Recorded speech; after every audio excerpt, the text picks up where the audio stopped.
રાખડીના પેન્ડલમાં આપણે જોવા જઈએ તો મિનિમમ પેકેટ 12નું આવે, બરાબર. હું તમને જે શીખવાડીશ એમાંથી હું ગેરંટી મારું છું કે તમે એ 12ની ડિઝાઇન અલગ અલગ બનાવતા શીખી જશો.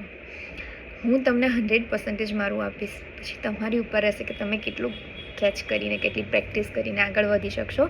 તેમ છતાં પછી આપણને એવું થાય કે યાર આ બધું તો આ અઠવાડિયું શીખવાડશે, પછી આગળ જઈને શું?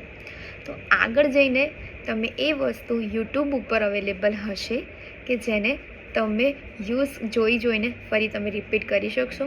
હું તમને અહીંયાથી નોટ્સ થિયરી પણ પ્રોવાઈડ કરીશ. ઓકે, હવે સેમ વસ્તુ આ કયા મટીરિયલને શું કહેવાય એ બી હું તમને સમજાવીશ.